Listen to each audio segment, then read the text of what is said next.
I'd like to welcome you all to the April meeting of the RSU 25 School Board. Please join with me. Allegiance to the flag of the United States of America and to the republic for which it stands, one nation, under God, indivisible, with liberty and justice for all. Jim, would you be kind enough to take the attendance for us? Yes, I have Mr. Foster in attendance, Mr. Clare in attendance, Ms. Rickman in attendance, Mr. Burgess in attendance, Mr. Frazier in attendance, and Mr. Wentworth in attendance, and Ms. Foster in attendance. I have Mr. Coffins unfortunately absent this evening. He's unable to attend. Thank you. This is the time for public participation. If you would like to participate publicly, you can email us for public comment at rsu25.org. Or you can phone us for public comment at 307-8099. We have a member of the public here. Would you like to address us? Sure. My name is Keith Nealand. I'm from Bucksport. Get the formalities out of the way. For my own benefit and understanding of this month's agenda, could I get an explanation of like the differences between probationary and continuing contracts, and then what's entailed in a continuing contract? What makes it more special, I guess, in a way, to just to understand? Yep, not a problem. I can explain that if folks want. Under the state of Maine law, the first 2 years that a teacher is employed, they are considered probationary contract. What that means is that their level of onus on the district to continue to renew them is at a lower level than a continuing contract.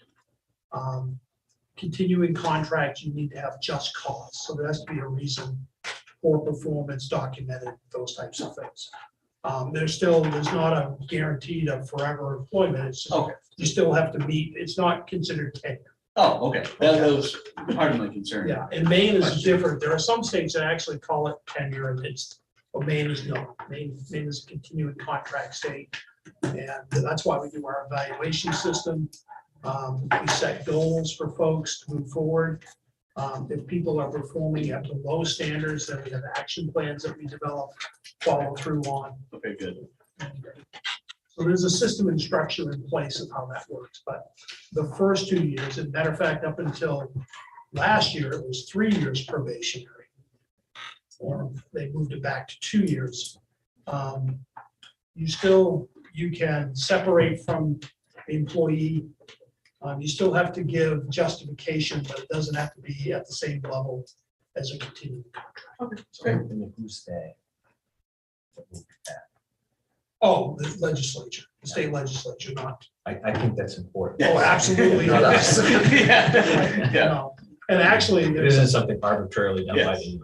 no, interestingly enough, that the idea, we advocated from the Superintendent's Association for the 3-year probationary to give people an opportunity to grow. So if there's a question, you get that extra year for their work.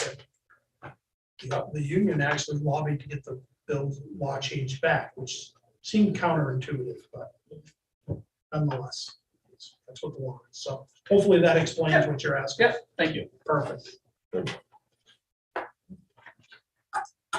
And we haven't heard anything online or any phone calls. Nothing's coming up yet. I think that takes us through our public comment period. And so now we can move on to adjustments to the agenda. Yeah, I do have one listed under teachers administration resignation retirement. Mike Garcelon, special education. And Mike is being proactive. He's looking to retire in December of next year. I have talked with him. We've had a good conversation about it. That's to add to the other 4 names. Okay. Next, I would look for an approval of the minutes. I move that we approve the minutes of March 23rd, 2022. Second. We have a motion and a second on the minutes. All those in favor of approving the minutes, and that is unanimous. Thank you. We have communications and correspondence. pretty light. I shared the information. Most of the core communication was the letters of retirement or resignation. So you have all that. Okay. And I also I believe I put in your communication packet the information that the pool testing program will be ending in 2 weeks. And it's going to a test at home model. And we have available tests that we applied for.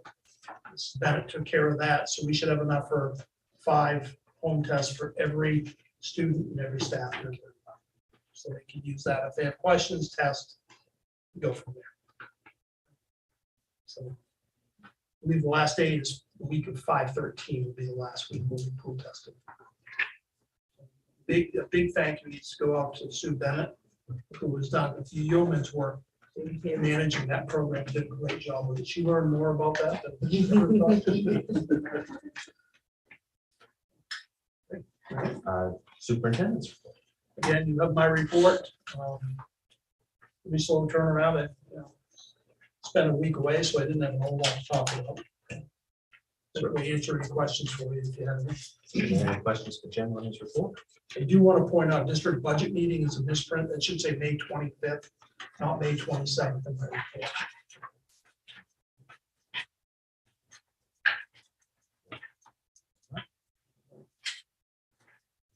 Board chair's report. This is the opportunity for me to brag about the robotics team. The robotics team has a strange track record. We have been the recipient of a silver medal in every event that we have been in for the last 3 years. So there's quite a collection. And I think that's quite a feat that we've accomplished that. My son, on the other hand, looks at that as being a curse. Believes that we're somehow cursed and not able to actually pull through with the final win.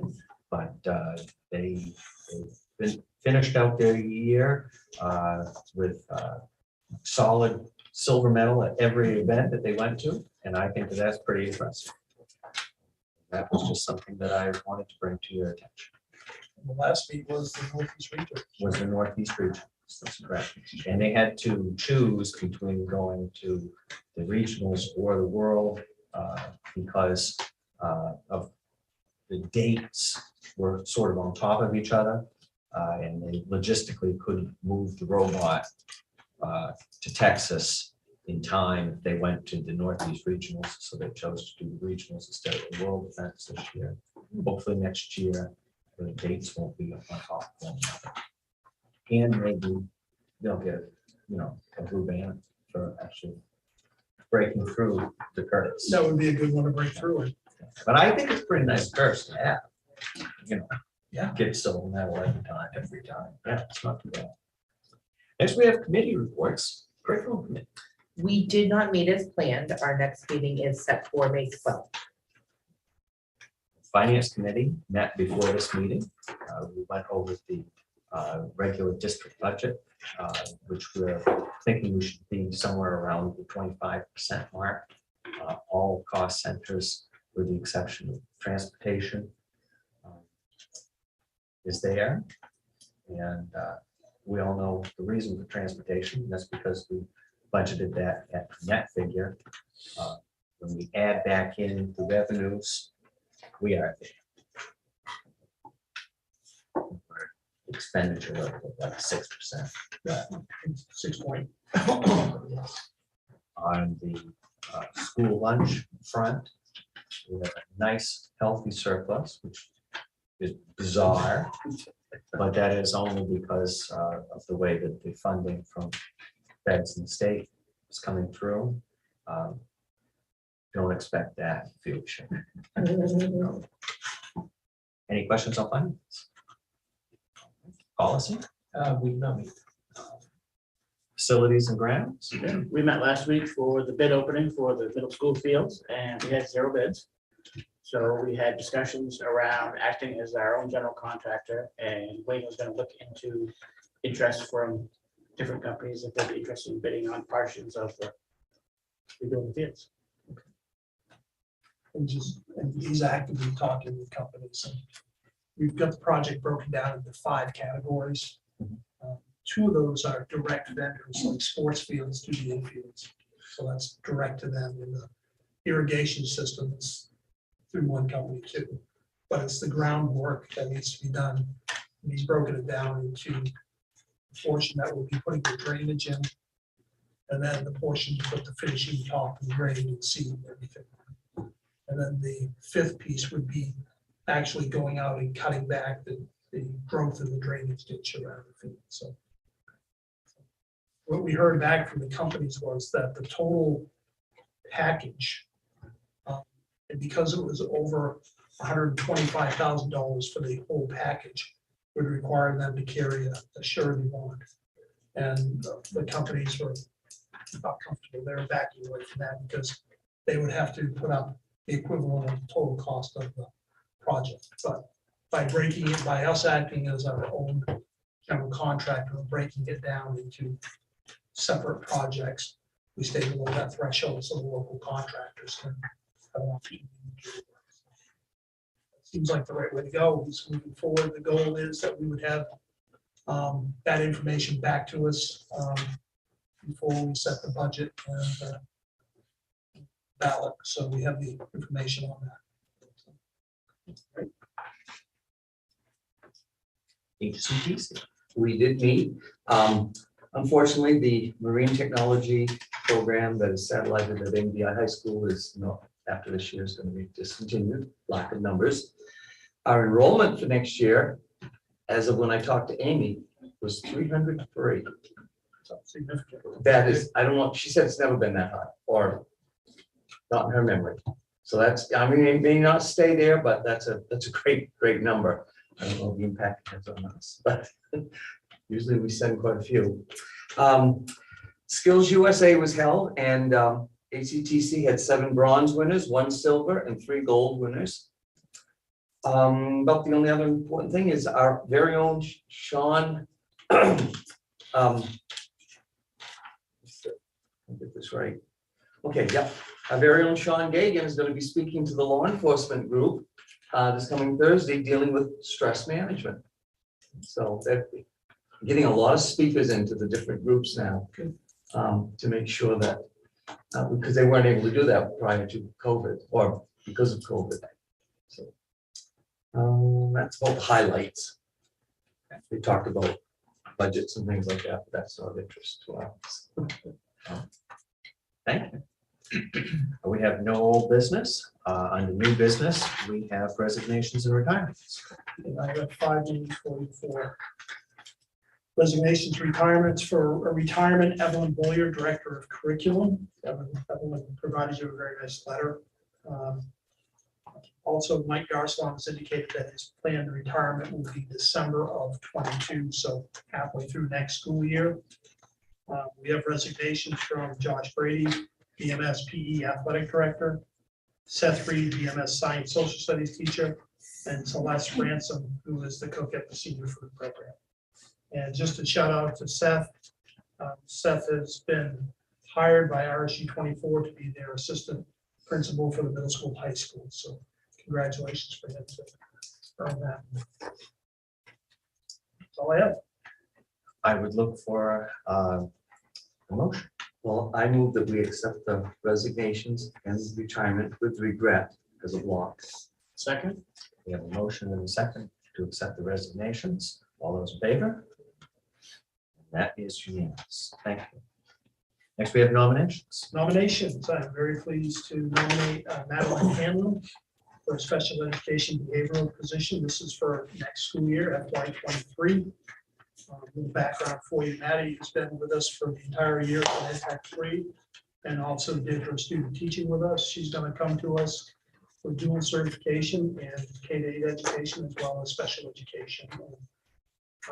She's coaching the middle school track team right now. And she had done summer school teaching last year. So she's an impact player right from the start. We're very fortunate that she's going to be with us. Amber McGuire for special education administrative assistant. Amber comes with a great deal of experience. And as far as coaching goes, volunteers, Tucker Boynton for middle school baseball, Jan Simpson for middle school track, Tyler DuPont, high school softball volunteer, Alexis Wardwell, high school softball volunteer, Joshua Hart, high school track volunteer, and Melissa Sukforth actually is the third paid assistant for the middle school track team. Our numbers were over 50, I know that. Yeah, so that required the addition of another adult. And high school has got a large number. Track is a very popular sport for kids, Wow. which is good to see kids out. Mhm. So that's what I have for you. Look for a motion. I move that we accept the nominations as a block. Second? We have a motion and a second to accept the nominations presented. All those in favor? That is unanimous. Thank you. We have nomination possible approval of teachers for their second year probationary. Yes. And what I present to you and I shared in my report is these folks have been evaluated by the principals through observation and also an evaluation tool that the board adopted and recommended to me. And I'm very pleased to nominate the following individuals to you: Emma Bennett, Brittany Blair, Allison Braley, Samantha Charest, Chandra Cody, Heather Davis, Michael Deisha, Angel Greer, Sarah McKenzie, Lauren Mercier, Matt Schaefer, Melissa Sukforth, and Tracy Sullins. Moving into their second year probationary status. So these are folks who have been with us for 1 year. 1 year. and moving into their second. That is correct. I would look for a motion. Well, I move that we approve the teachers listed for second year probationary. Second? We have a motion and a second. All those in favor? And that is unanimous. Thank you. Next, we have nomination and possible approval of teachers for continuing contracts. Okay. This list is large because this is the transition from the 3-year probationary to the 2-year probationary. So you got a double class here. Okay. So pleased to nominate the following individuals: Darren Ackerman, Hannah Bailey, Corey Carter, Jessica Carter, Kaylee Chafee, Judy Cole, Sydney Eckert, Rachel Hallett, Ed Hatch, Shannon McDermott, Lisa Ormsby, Veronica Perry, Gladys Rodriguez, Amanda Roy, Nicholas Slosher, Aaron Cilia, Eli Sight, Matthew Smith, Lori Stevens, Kathy True, Alita Schmidt, Megan Simpson, and Rebecca Berry. And all of these people are teachers. They're all within the teaching. Teachers contract. They're all within the teacher's contract. You do have Alita Schmidt is one of your occupational therapists, but she falls underneath the teacher contract.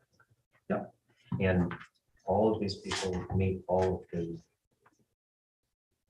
your licensing requirements. They are certified. yes. Certification. Yep. That's the right word. They are I certified. couldn't- I was like grasping for the right. word. Yep. Right, that's when you have that special program too. Yes. Are there any other questions before we have a motion? Okay, and I would look for a motion. Well, I move that we approve the teachers listed for continuing contracts. Second? We have a motion and a second. All those in favor? And that is unanimous. Thank you. Next, we have consideration to grant the superintendent or designate the authority to issue contracts when hiring staff. And this is, we've been doing this now, I think this would be the 4th year. Because we know that it's tremendously competitive environment, and that you have to act fast. And so there's 2 ways to do that. Either you provide me this authority or we have special board meetings almost on a weekly basis, because the hiring environment is such as you will interview a candidate, and I've lost candidates on their ride home from our interview. It's that tight. And so if we have a good candidate, we want to be able to get their name on paper ASAP and then move forward. Okay, this cannot happen without your authority to do so, which is fine. And if you choose not to, that is quite all right. It's your prerogative. But you need to understand that we either have to call a number of special meetings, or we're going to run the risk if you hold somebody for 3 or 4 weeks and they have a contract in hand from somebody else, they're gonna take the contract, because there's no guarantee. Right. It has worked well for us the last few It's been years effective too, yes, it has. to our advantage. I define what staff means. Okay, To staff and administrators. no. No, this is, and again, I'm sorry for not being clear, it would be for teachers and for ed tech degrees if necessary. Because I think the board has to. Absolutely, there's absolutely no, not without a question. And the other thing that's important here is when we do interviews, we seek out and we want board participation in the interview team. Having 2 or 3 people participate makes a big difference, and that's also a comfort level to the board when we move forward, that it's just not myself and the administrators making a call, that it's a team. Does Well, this it comes include, to coaches as well. Right, Okay, I just want to make sure that we're gonna define it, that we need to. does this include like, people that work in the cafeteria or people?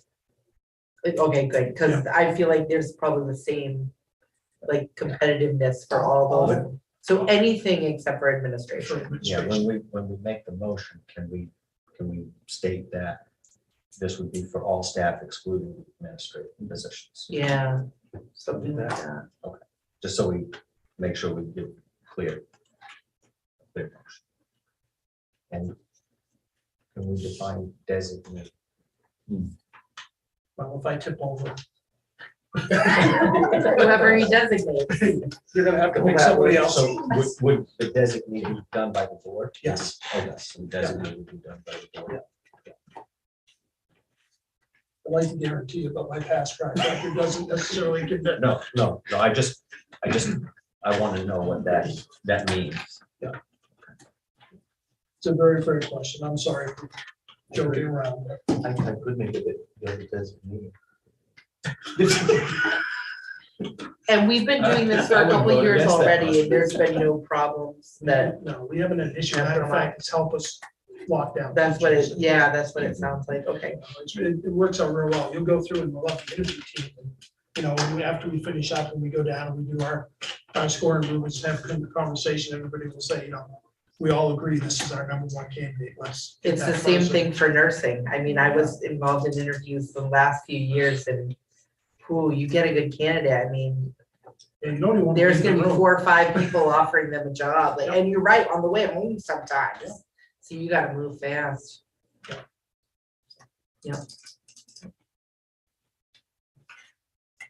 Then I would look for motion.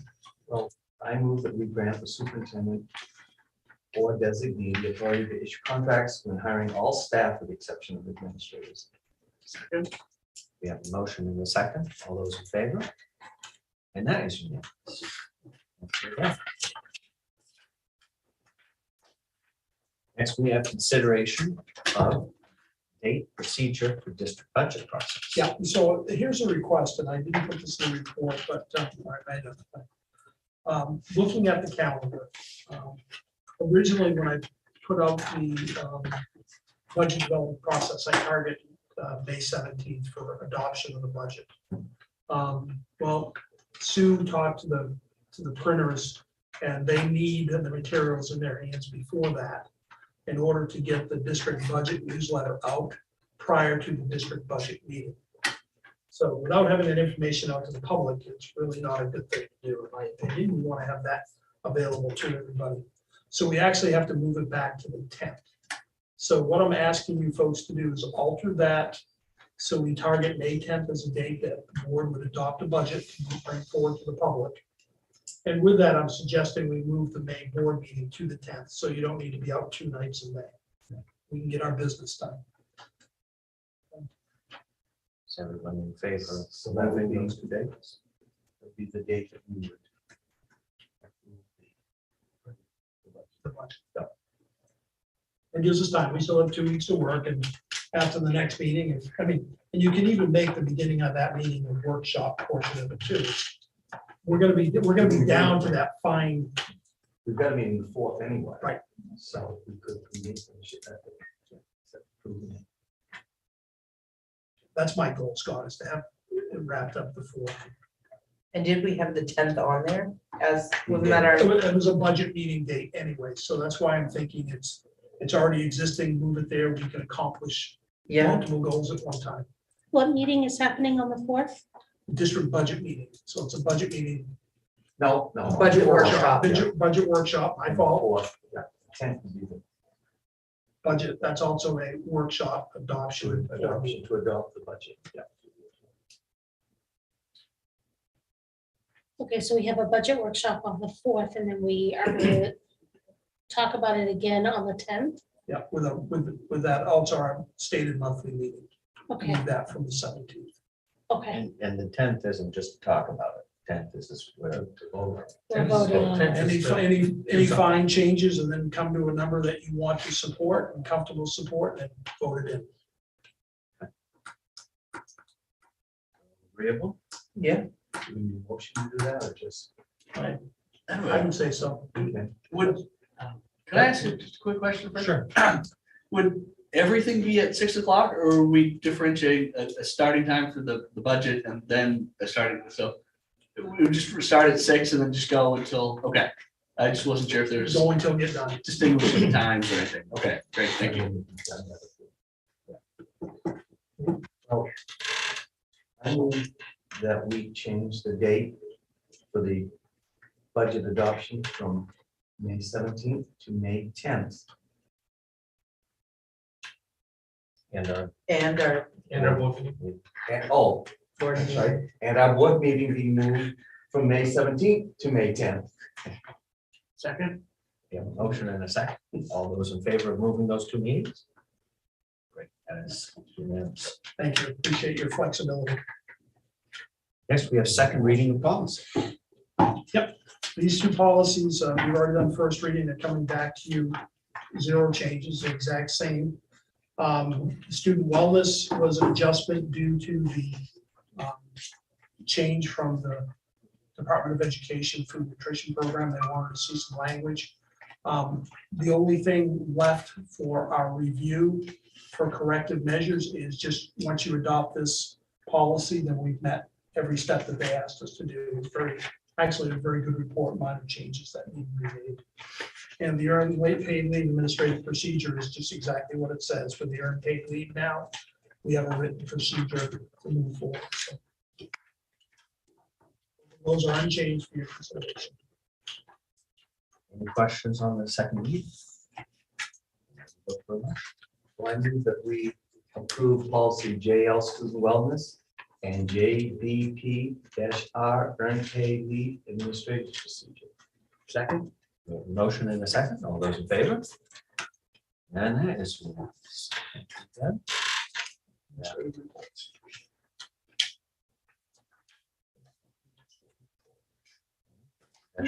Adjustment to the agenda. Well, you know. Yes.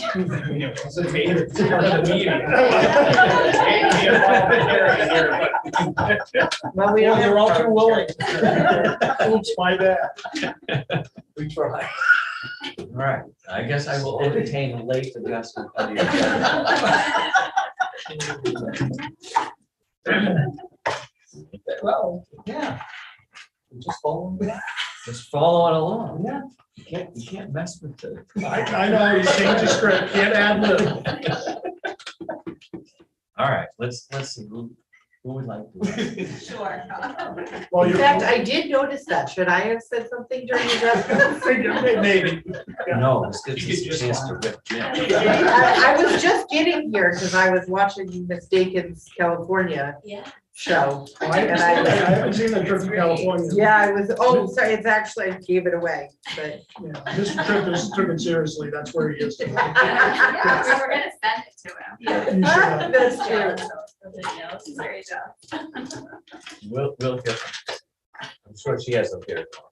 Okay, so where do you want me to go right now? The camera's gonna see you better up there. Remember, we're talking about. So if you had an assistant give you reports, we'd be fine. We'd be done by now. That would be a record. Well, I tried to be really light. I'm not light, like I tried to be lighthearted in my report this month. It's long, but it's all great stuff. So I wanted to share a lot of elementary things with you. First of all, mark your calendars if you're available. Next Thursday night is the K-4 Title I Family Night in person. We're very excited. We haven't had an in-person event in a couple of years, so the theme is Carnival of Learning. Yes, we might have stole some of Mr. West's things. That's okay. Aspire said we could use it. And I did get confirmation. I didn't have it at the time of writing my report, but I did get confirmation, free ice cream. Mr. West, free ice cream will be there. We do have the Darlings ice cream for a cause truck that will be there giving out free ice cream to our families. They do have, how that program works is they do have a donation jar. It's for a cause, and 100% of the donations come back to our school to purchase books. So that's great, but there is no charge for the ice cream. It's wonderful. If anybody would like to wear a Sunday or a cone costume, let me know. I'm the contact. We are planning for kindergarten screening. That's going really well. We've had a lot of parents call and pre-register their children. So as you know, we are, like we've done in past years, we are ending kindergarten a couple of days early because kindergarten has less required days. And so their last day will be June 8th.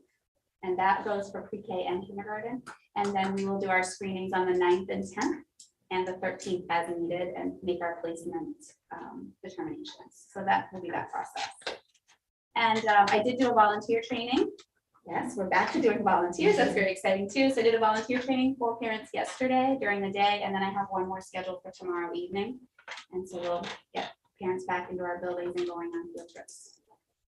Probably the highlight of my report, if you saw the cute little pictures of the pre-K students, was Mr. Ron's class going to the House of Pizza and making their very own pizzas and learning about how that whole process works. Thank you, Aspire Golden Bucks, for setting that up and funding that for us. That was a highlight. And thank you to the House of Pizza for welcoming all of our 4-year-olds. It's great. And then I just gave you some other kind of neat things that were happening. Second graders that were participating in a Bangor Humane Society fundraiser. They were artists.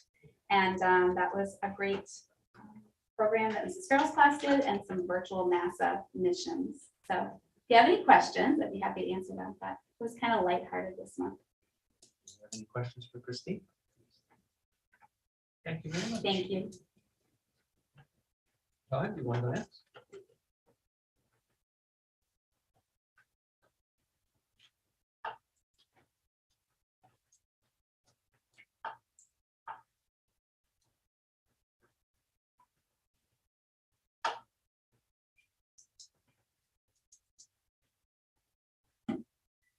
All right, well, folks have a copy of my report. At the middle school, we've adjusted the old saying, you know, about April showers. They don't bring May flowers, they bring state assessments at the middle school. Somewhere along the line, someone decided the middle school kids need to be the most tested group of kids across I don't know why that is, but they decided that 5th through 8th grade needs to do the most testing. So we are getting ready for NWA testing. This will be it'll be the second year it's counted as a state assessment. Remember, we didn't actually have state assessment data 2 years ago because nobody was in person for school. We used to have, I mean, if you've been around long enough, right, like you remember all the different acronyms. MEA has been used in 2 different incarnations for state testing, and Empower, and there was the Smarter Balanced year that didn't feel smart or balanced to anyone, I don't think. So they moved on from that. But what's really nice about using the NWA assessment is that in this district, it's been in use for a long time. I'm not even sure how long, but we, pushing 10 years, I think, right? Yeah, I think it's close to 12. Okay, so we do have, we have longitudinal data, which is really nice. So it's, as different state assessments change and, you get 2 years of data for this or 3 years of data for that, and then no data for something else. And there's always, when they do the state assessment, there's like the benchmark year where they they give you the scores, but they don't actually mean anything because they're setting the benchmarks. So we can continually compare how both individual students have done. So, we can go back and 7th graders who take the test, if we want to kind of see how that fits in the broader context. We can go back and see how they were doing on the assessments all the way back in Miles Lane School or before. And we can also look at the same group of students that, you know, isn't always the same group of students, but instead of just relying on, you know, how did this year's 7th grade do compared to last year's 7th grade? We can look at how this year's 7th grade did compared to when roughly the same group of kids were in 6th grade, 5th grade. So that's really nice that we still have that data. So even though our kids get assessed a lot, it's nice that it is an assessment that I think, you know, has a little more meaningful data that's coming back to us. And it is less testing than they used to have to do. The old Empower test that took a lot, I don't even remember. It was so much testing. It was like a whole month, and that was all you did. So that's a positive development. And we do still test 5th and 8th grade students in science. And that was the last test to move from the old paper and pencil. All the other assessments were online. That was still something that 5th and 8th and 11th grade principals on the day before April vacation were packing in a certain order in a box that we had to get to a FedEx facility in Ellsworth by a certain time. It felt a little antiquated. That's all been moved online now. So that is also being done. That whole window runs from May until June. They've extended it because I think they were worried that there might be kids coming in and out of COVID quarantine, which is still a possibility, but obviously a lot fewer than there were a few months ago when they were making the plans. So our hope is to get a lot of that wrapped up by mid-May, but it is nice to know that we have that longer window if we need to. So that's something coming up on the middle school agenda. We were pleased that we were able to offer an 8th grade trip this year. We weren't sure at the start of the year if that was going to happen. There were some unique wrinkles this year. A lot of folks that we called, can our 8th graders come for their 8th grade trip here? They were saying, we're not sure if we're going to be open. We're not sure if we can take more than 30 people. We're not sure,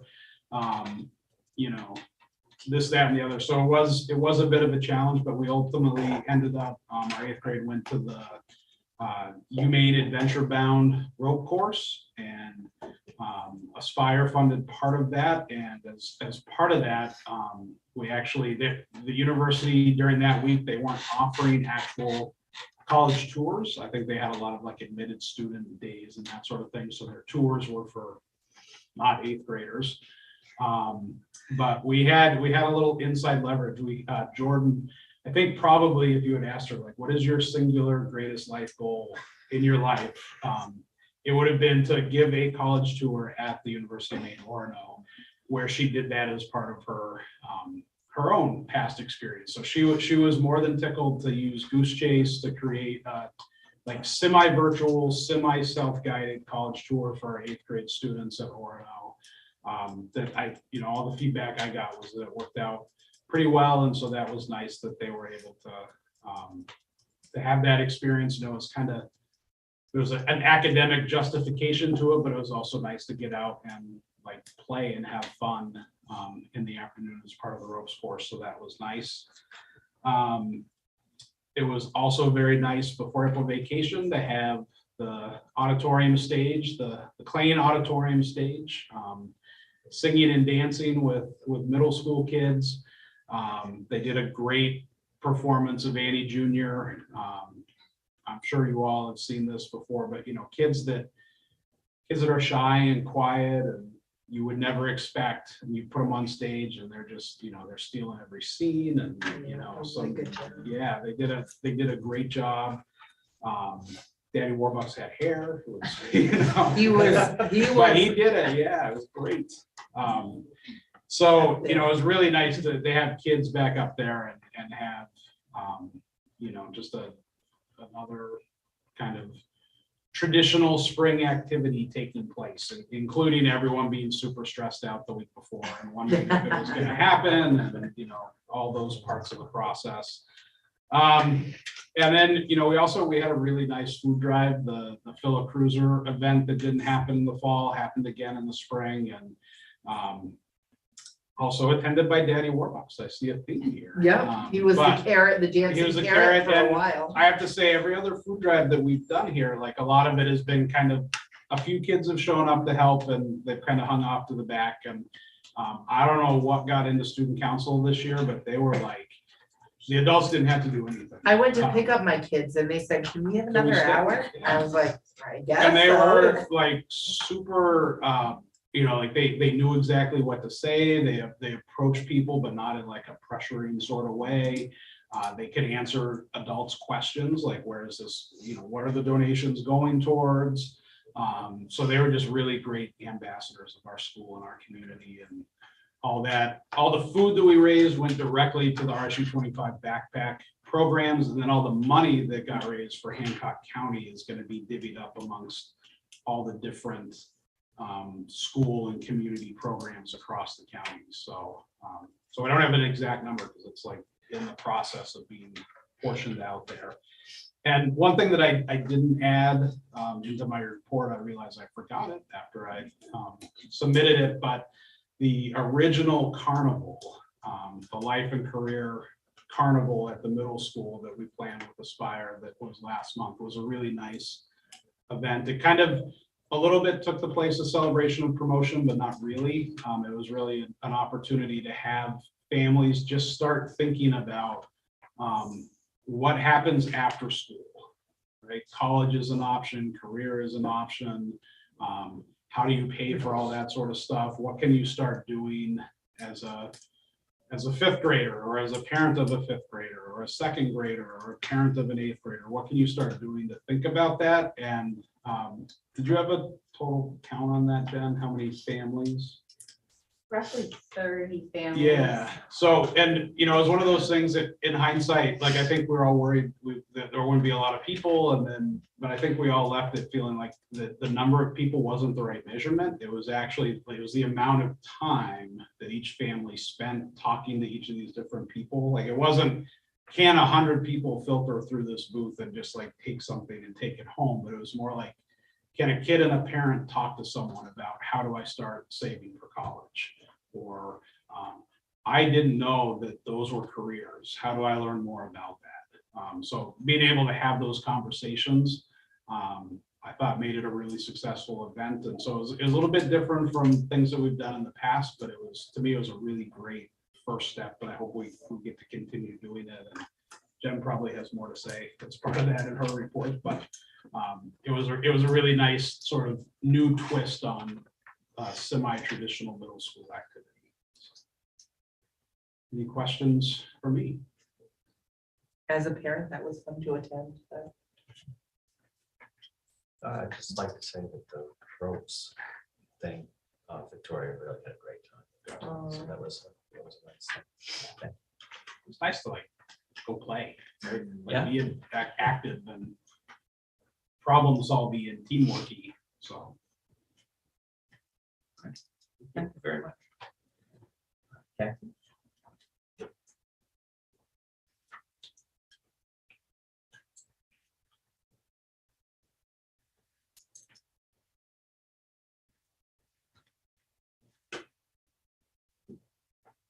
We had so much going on this month, they didn't quite know where to start, so I think I'll stay with the program specific for brevity.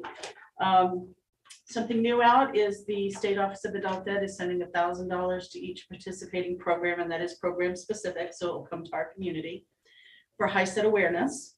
And the nice thing about this is we have discretion to spend that however we want, as long as we stay within our district policies for spending. And that is a first. Usually they dictate, you can only do this, you can only do that. They really want to get the HiSET awareness out there. They realized at the state level, they were still calling it the GED. And it's been HiSET for about 5-6 years now, 2014, I believe. And the other thing is they wanted us to be able to either do a full day event, if we have to have snacks, whatever, to bring students in. They want those people who haven't completed. And it is typical to get 3, 4 of the tests done.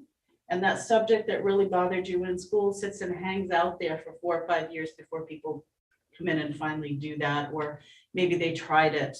Math is a big one. and didn't pass, so then they're really struggling to come back and finish. So we're trying to get those people in as well as get new people in. It'll kind of pay for staff, whatever we need to do to get that done. There'll be lawn signs, postcards. So be looking for that campaign, May and June. We've been really pushing hard for enrichment. We've been reaching out to all our old instructors. A lot of them want to wait till fall, but we do have a hunter safety plan for the weekend of May 14th and 15th. That is pre-registration, just because the instructor tells me that class goes pretty quickly. It's by donation only. He volunteers most of his time. I think the donations brings in coffee and donuts, and anything that he has above that, he donates usually to the main Fish and Game. But there is no charge other than that. It's out there on Facebook and on our page, and we have posters if anybody's interested. We've been looking, we have an alcohol ink lined up for fall. We have a makeup artist coming in to coincide with the Fright Night at the Fort. And we have 5 or 6 other instructors out there that are working on different projects to bring in for enrichment classes. And other than that, is there any questions about anything else in the report? What does HiSET stand for? High school equivalency test? Oh, okay. Yeah, it's pretty. In the report at the beginning, I didn't run it off, but you had some acronyms that I had no, like an IC3 or ICS. I had no, I probably knew it one You time, know, but I don't I now. never looked it up, to be honest, but I will tell you, it's global standards for technology. And it covers everything from project management to the Microsoft products. Okay. Basic cabling, how to put all those things together in the back, all the parts of it. What I would have considered advanced when I first started my career is now basics. It's not. It's really, and it was fantastic. We're running into students that are taking classes that really need us to walk them through things. And we covered everything from Linux to Macs to Okay. in-depth Windows. I think it's advanced. I felt that way started taking it, but unfortunately, well, no, I'm gonna say fortunately, we're finding we're using it every day working with students, and to get those extra skills, I had our staff start with it as along with the students, and we are using those skills to help our students, Right. especially get engaged with college things online, setting up our own equipment and Okay, thanks. Your programs are growing so fast, but I wanted to ask you whether or not you got your logo completed. Not yet. Not yet? They are still working on it. We were one of the first to get interviewed. We did find, we were cleaning out some old closets and found advertising back to 1976, I think, when it was initiated. And every year it was the bridge in some type of format. We found an artist rendition of both versions of the bridge. So they are doing a hand sketch to come back and put that bridge in the logo. And we've done a lot of pathways to success, and we feel there's a lot of slogans we could put in there for bridge. And they are coming back with that to present for approval. I have not seen it yet. We will definitely share that. I mean. Any other questions? Thank you. And we did get a quality award too. I don't know if that's like Miss Congeniality or not, but I was pretty proud of it. I mean, I was sitting there going, yes. Great. There's a lot of yelling down in our area. Jen, you wanna go next?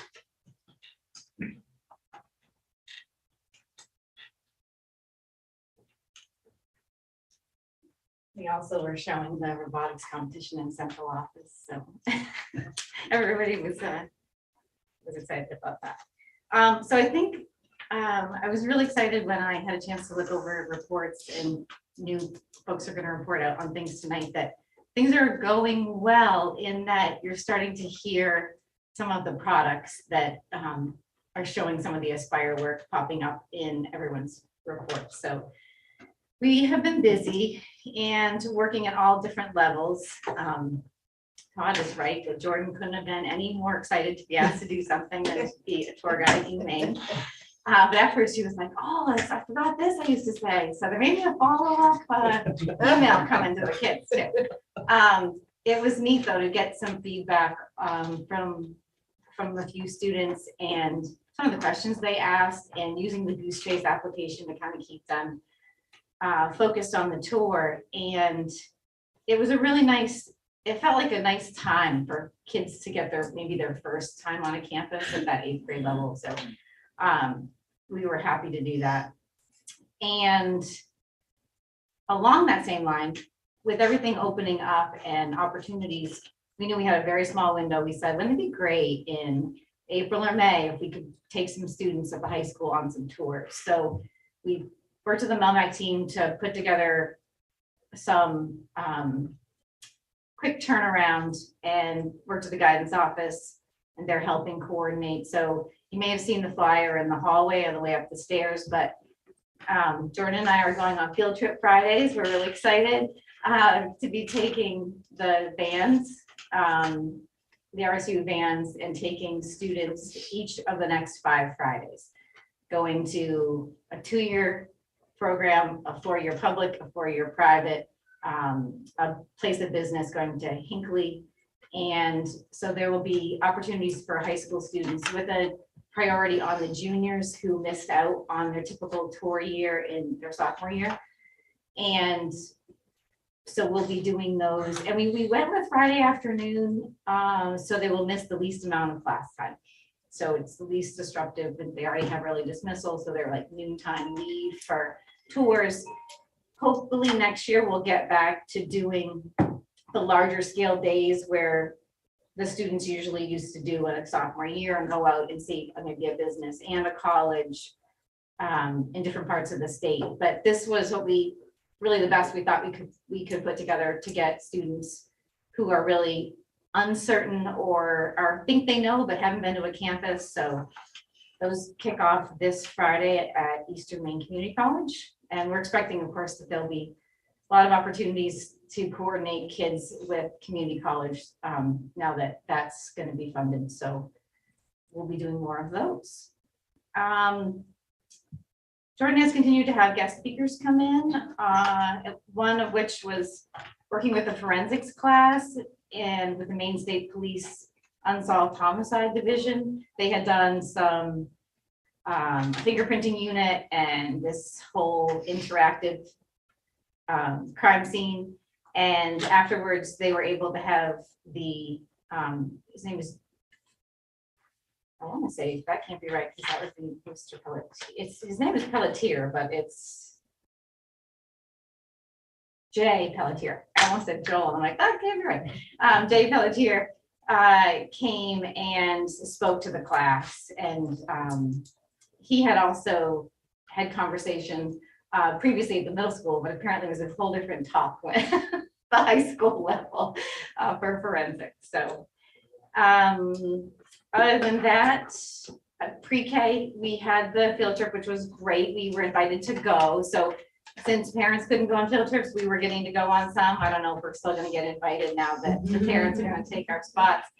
But tomorrow down at pre-K, well, first, let me just mention about the couple of things, interesting things that came out of the pre-K trip. Really interesting to hear kids thinking through the process, and there were a lot of people talking about that activity, which was nice because we really want to use these as examples to say, this is the sort of thing, be thinking of other opportunities, let's do this for as many kids as possible, and whatever possible across a grade level or a wing. And then somebody was pointing out, just mentioning that one of the daughter who is in the class, parent that works in the district, that her daughter now knows whenever there's a bubble on pizza, it's that someone didn't poke the dough. So they literally did everything. They used the cash register. They folded the boxes. They poked the holes in the crust and put on their toppings. And they really got to see the whole process. Tomorrow, pre-K is getting some guest visitors coming. And they had asked us for a lot of kits. I think I mentioned last month that we had purchased some career tools and dress up for their dramatic play. And we wanted to have it introduced by people in the community. So we have some excited volunteers that are coming tomorrow morning. Linda Burgess, who, of course, many of you who know Linda, is coming. And a couple folks from fire and police, as well as Kevin Potter from Public Works. So they're going to do a little rotation of show and tell with the kids. And we're really looking forward to that. And be happy to tell you more about that afterwards. So a lot going on. All good. Anyone have any Questions for Jen? questions? Well, I just have a comment. You're working with the MCC. Mhm. I happen to know a dean there, if you need another. Oh, great, great. Dean of Workforce and something else. All right, I'll make myself a note. Yeah, I can talk to you about it more at Aspire or later. Yeah, and I didn't elaborate on the career fair at the middle school. I felt like I had told you before it happened that we were excited about it. Todd mentioned it. I guess I would note a nice thing about it too, was with that, we were able to bring over the Buck Memorial Library. They were very happy with the number of library cards they were able to fill out that night, parents and students. And then we had Camden National Bank there and Seaboard Federal Credit Union. It was there for both of them, the first event they've done, since 2020. So they were all very excited to get out and engage with students. And they also had a chance, families had a chance to talk with Cheryl Toby, our math coach. And so we had lots of support and help from. And they had the illustrious math program there. on Yeah, they were display. able to show all those Illustrious- different things. illustrious Yeah, math. yeah. So it was a great night. Mr. Boothby blew up balloons for us, Balloons. greeted everyone. So it's we needed the help. When we wrestling ended 20 minutes before we were supposed to start. So it was a quick turnaround. Any other questions? Thank you. Yeah. And then that brings us to Andrew. There I am.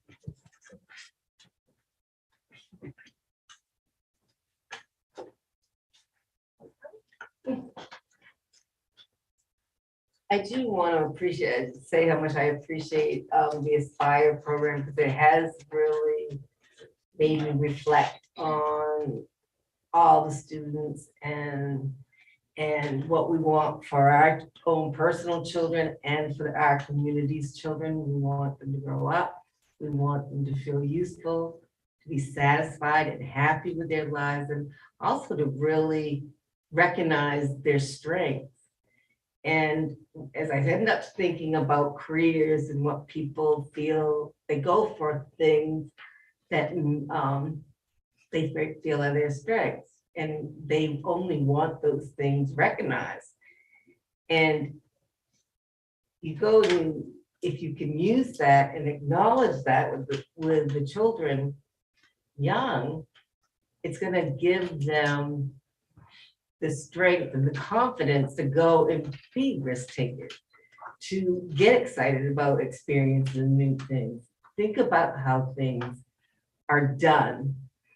And it really starts right down at the pre-K, kindergarten, elementary level. It's like, oh, wow, my teacher thinks I do this well. I do. And if they know that they're acknowledged with that, they can kind of free themselves up to say, okay, what do I want to improve? Or what do I want to try with my strengths? And I just think it really opens up. I have a grandson, and he's 2.5, and to see him light up when he's interested in something and he's learning something new, it's a thrill to watch that. And I've been in this district for over 20 years, but I've been in education for 38. And I see that light in the younger children, and then sometimes it goes kind of dim in between. And I wonder if we let them lose that light that they need to feel confident to think, well, I can go and do that. It might take some work, but I can go to vocational school and do those other pieces. And sometimes what I do is very important, And I hope that I've given a gift of comfort and connection, because I think when they feel that they're around models that they can trust, they feel free to go and learn those pieces, but also within my million meetings that I have all the time, you sometimes you're ending up having to work on hard things that they need the adults in their lives to really say, yeah, you can do it. We're here to help you do it, and to work down through those pieces. And I just really think that something like Aspire and something about the adults and the children's life all the way up through, if you can end up communicating about those different pieces and what you want and learn how to share your thoughts or advocate for yourself in a way that doesn't offend an adult, or go and you can go and talk about those things. I just want our children in this community to have that gift. As far as special education, assessments, we're closing the window on alternative assessments, which we've had 7 students participating in that. We're getting ready, having IEPs checked, make sure that everyone's having the appropriate accommodations for the NWAs that are coming up with the state testing. We're also we're looking at meeting with all of our resource room teachers and special ed and really talking to them about what they've experienced and what they can do and be more reflective, because growth comes from reflection, not just doing something. So we're working with that as far as the PLCs. We are also getting everything ready for extended school year, which is different than summer school. The whole purpose of extended school year for special education is not remedial, but it's to either set straight or keep engaging them in skills that they need to practice so they don't have regression. All of the students that fit the criteria for special education ESY, they throughout the school year have, with progress monitoring stuff, like if they have a long vacation or a week's vacation or a long weekend, do you have to step back 3 or 4 steps and go so that they can maintain those skills? So that's really what we're looking for with that. We're still advertising for staff so that we can have enough service for ESY.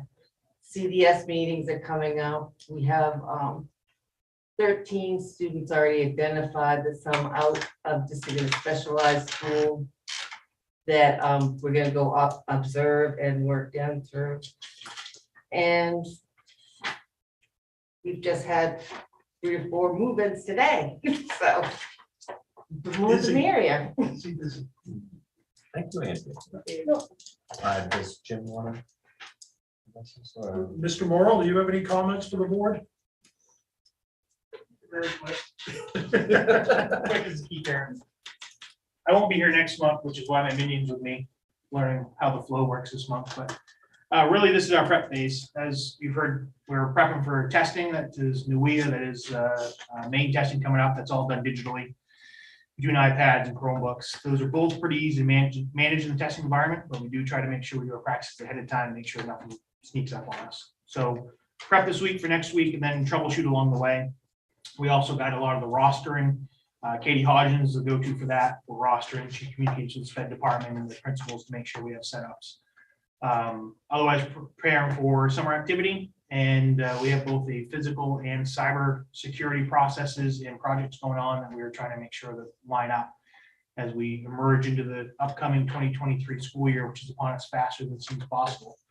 We got some equipment in today as we continue our outside graduations. So that was tested to make sure it's in place and ready to go. So it's not a surprise on preparation week, so we're a little bit ahead of the curve from where we were last year. But really, this time of year is prep, and prepare to make changes, how I always prepare, or I always say it. So unless you have any specific questions, we're kind of in motion for the end of the year. Any questions for Jim? Thank you. Right. So that brings us to calendar and announcements. And several of our dates are not quite right. Yeah, not quite right. That's exactly right. So there is some adjustments, but one important announcement that I need to make for a date. Projected last day of school is Monday, June 13th. Barring any other snowstorms and. Again, it's May. So we're looking at June 13th. That's what we're targeting. In my report, I gave you a list of other dates. So curriculum committee, I'm assuming May 12th is still good. Policy committee, I'm suggesting a hiatus until we get through the budget process. And we pick up now again, which is typical what we do. Finance committee goes to May 10th. School board meeting goes to May 10th. Facilities committee, we're going to do an initial meeting with the town council on May 5th. And then we will probably have some more information for you. And we'll call a meeting as needed from there. Okay. And the Spire is till May 3rd. All right, and we get budget workshop May 4th. This is remember that one meeting a month? that Everybody was told in school board members. No, this is not this month. One meeting a week, Right, pretty much. Right. Yeah. or two. Yeah. So take out that school board, that's been changed to the 10th. District budget meeting, May 25th at 7 o'clock at the auditorium, Plain Auditorium. Critically important date. What is this again? The district budget meeting, Oh, what time is this supposed to be? 7 o'clock, May 25th 7 at the o'clock. Plain Auditorium. The McLean Auditorium. Where's that? At the middle school. Sorry. No problem. And then we have a budget validation set for the second Tuesday, which is June 14th. There are no other special meetings that we've got scheduled. Not at this time. Well, we do have the meeting on Thursday. What's the time and location of this? 6 o'clock at the central office. That's a readmission, so it's a single item agenda. 99% of the work is an executive session. It's this Thursday. When This was this? Thursday. This Thursday? What time is that? The 25th? What time is that? at On the- May 25th is at 7 p.m. Okay, I just want to make sure I put it in there right. Thank you. You're welcome. Are they all good with the massive calendar that we got here? Yep. Still a little touch and go. Okay. All right. Can I look for a motion to adjourn? I move that we adjourn. Second. We have a motion in a second. All those in favor? Yes, thank you. Thank you all.